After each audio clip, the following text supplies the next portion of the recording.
Hi, so here we are. No filters, me looking like the nana. For people that don't know who I am and my story, I'm going to try and keep it as quick and brief as possible. In January 2018, I underwent a routine hysterectomy for a fibroid in my womb that I was treated for 9 months. When I woke up after the operation, it was 7.5 hours later. I was in critical care and I knew something wasn't right, obviously. The next time I woke up, there was a gentleman standing by my bed. He was watching me breathe. He introduced himself as a oncology gynecological surgeon.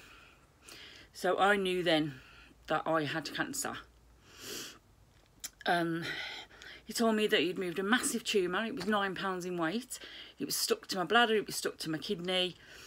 I had those repaired. I had a rough few months.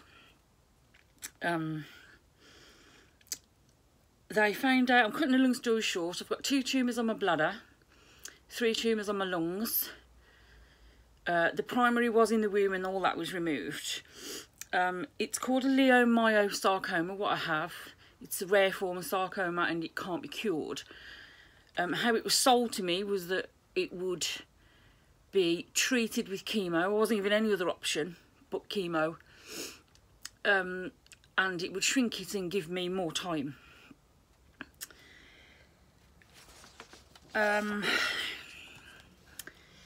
It's been an horrific 10 months. I had some chemo to start with. The first line chemo, I was hospitalised once for 27 days. I had them late. I missed appointments because I was ill. A slightest infection would see me in hospital and it didn't work. The tumours grew after the 6 sessions. So straight away I started a second line chemo, which wasn't as bad and I wasn't hospitalised and I managed to stay at home. I had 3 of those and they weren't as bad. So out of the 3 weeks I'd spend 10 days in bed and so it was better.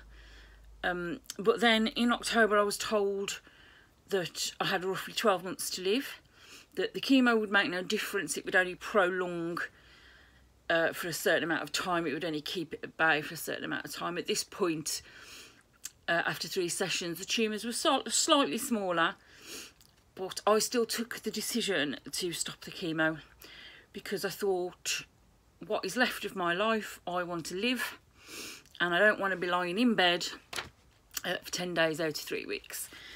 So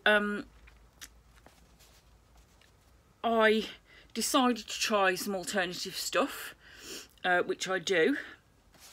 I use lots of anti-cancer vitamins and foodstuffs. I have taken a picture of all of them, which I'll try and upload a bit later. One of the things that I use is full THC cannabis. I only have a tiny spot every day. I hope that nobody judges me for it. But please, I mean, any haters and any judgmental people, please be aware that I don't care what you think. Any negative comments, I'll just simply ignore. Because until you are faced with death, then you don't know. Come back to me then. At the end of January, my husband and I are hoping to embark on a massive trip around the UK. The reason that we're sticking to the UK is because if I'm ill, I know I can get to a hospital okay. But there are beautiful places in the UK that I've never been to. There are beautiful places that my husband's never been to. And there are beautiful places that we've both been to that we want to go back to and see together. So I'm starting in Scotland.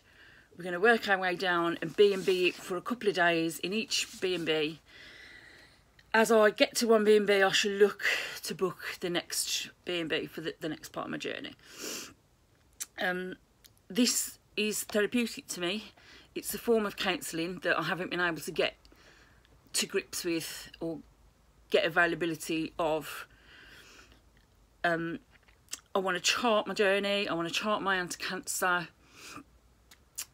vitamins and see how that works, and the THC. I've got a scan on the 17th of January.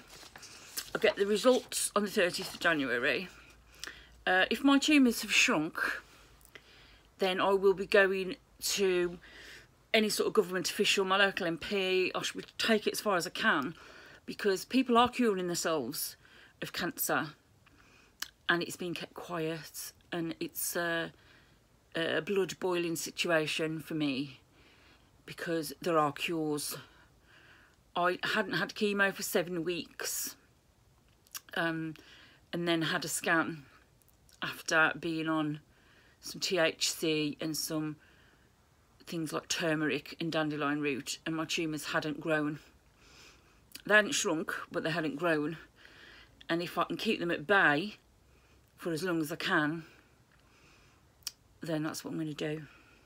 So, join me on my journey.